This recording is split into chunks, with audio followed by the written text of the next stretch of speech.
Praise the lord. మీ అందరికీ దేవుని పేరిట శుభములు కలుగును గాక.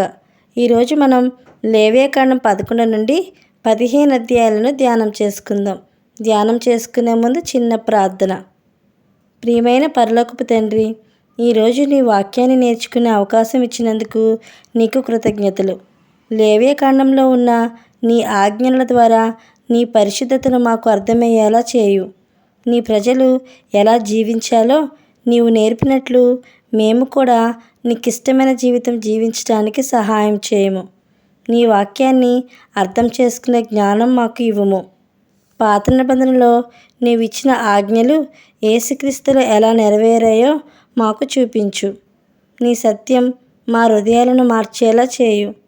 యేసుక్రీస్తు నామంలో ప్రార్థించుచున్నాము తండ్రి, ఆమేన్. ఇక టాపిక్లోకి వెళ్దాం. ఇశ్రాయేలీయులు అరణ్యంలో జీవిస్తున్నప్పుడు దేవుడు వారికి ఒక ముఖ్యమైన విషయం నేర్పించాడు. మీరు నా ప్రజలు కాబట్టి పరిశుద్ధంగా జీవించాలి. అందుకే దేవుడు మోషే మరియు అహరోనుతో మాట్లాడి ప్రజలకు కొన్ని నియమాలు ఇచ్చాడు. అవేంటో చూద్దాం. 11వ అధ్యాయం. శుద్ధమైన జంతువులు, అశుద్ధమైన జంతువులు దేవుడు ఇశ్రాయేలీయులకు చెప్పాడు.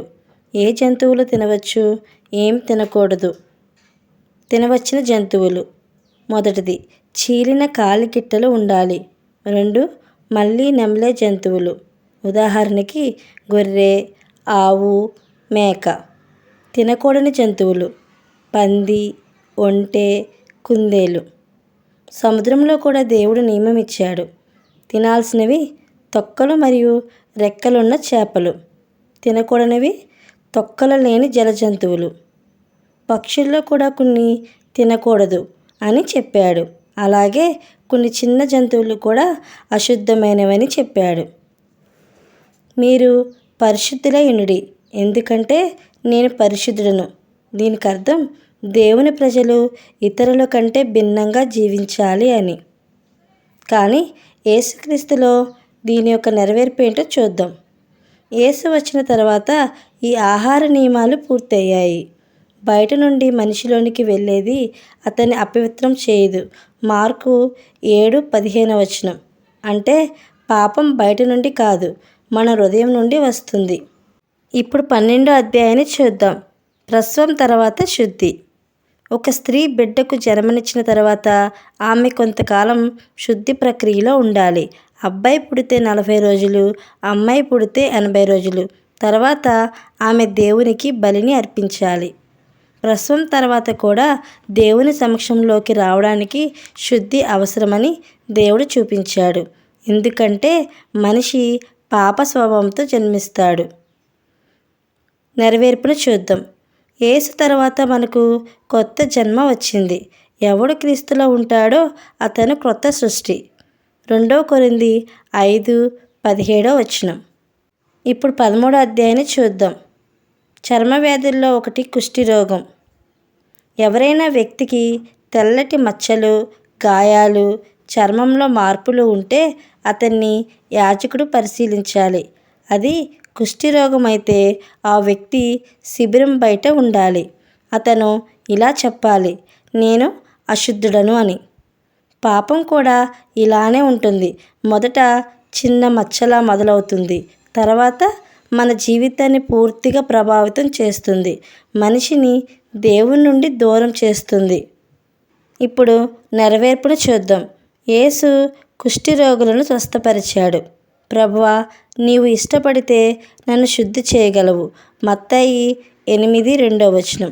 యేసు చెప్పాడు, నేను ఇష్టపడుతున్నాను, నీవు శుద్ధుడవు కమ్ము అని. ఇప్పుడు 14వ అధ్యాయాన్ని చూద్దాం. శుద్ధి చేయబడిన వారి ప్రక్రియ.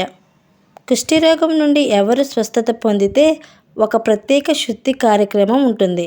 అందులో 1, 2 పక్షులు, 2 దేవదారు చెక్క, 3 ఎర్రదారం, 4 హిస్సోపు ఉపయోగిస్తారు. అలాగే ఆ వ్యక్తి తన జుట్టు గీయించుకొని స్నానం చేసి బలి అర్పించాలి. అంటే దేవుడు చెప్పినది ఏంటో చూద్దాం.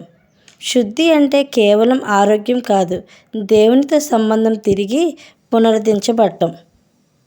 నెరవేర్పును చూద్దాం. యేసు శిలువపై మన పాపాల కోసం బలి అయ్యాడు. యేసు రక్తము మనలను ప్రతి పాపము నుండి శుద్ధి చేయును. 1 యోహాను 1:7. అంటే ఇప్పుడు మన శుద్ధి జంతు బలుల వల్ల కాదు, యేసు రక్తం వల్ల.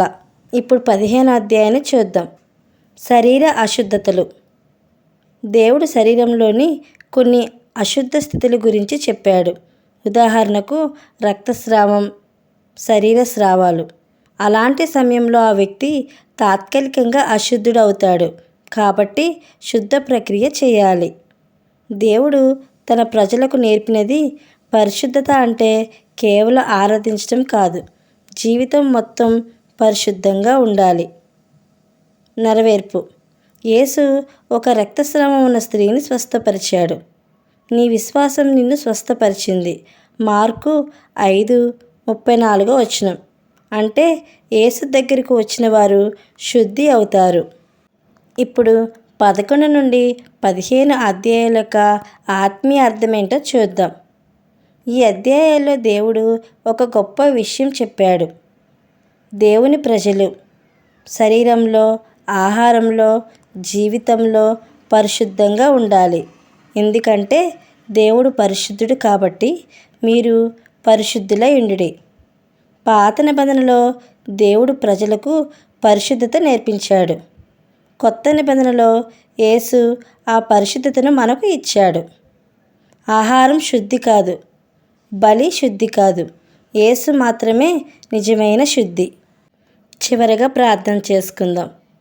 ప్రియమైన పరలోకపు తండ్రి, నీ వాక్యం ద్వారా పరిశుద్ధమైన జీవితం ఎంత ముఖ్యమో మాకు చూపించినందుకు ధన్యవాదములు. మేము కూడా మా ఆలోచనలో, మాటల్లో, పనుల్లో పరిశుద్ధంగా జీవించడానికి సహాయం చేయు. పాపం నుండి దూరంగా ఉండి నీకు ఇష్టమైన జీవితం జీవించడానికి మాకు బలం ఇవ్వము. పాత నిబంధనలో నీవు చూపించిన సత్యాలు యేసుక్రీస్తులో నెరవేరాయని మాకు తెలియజేసినందుకు ధన్యవాదాలు. యేసు రక్తం ద్వారా మా పాపాలను క్షమించి పరిశుద్ధమైన జీవితం జీవించడానికి మాకు సహాయం చేయు. యేసుక్రీస్తు నామంలో ప్రార్థించుచున్నాము తండ్రి, ఆమేన్. సో ఇది ఫ్రెండ్స్, మీకు ఎలా అనిపించింది? మీకు కనుక ఆత్మీయంగా అనిపించినట్లయితే మీరు ఇచ్చే లైక్, కామెంట్, షేర్ ద్వారా నన్ను ఎంతో సపోర్ట్ చేసిన వారు అవుతారు. Thank you friends. మరొక టాపిక్తో కలుసుకుందాం.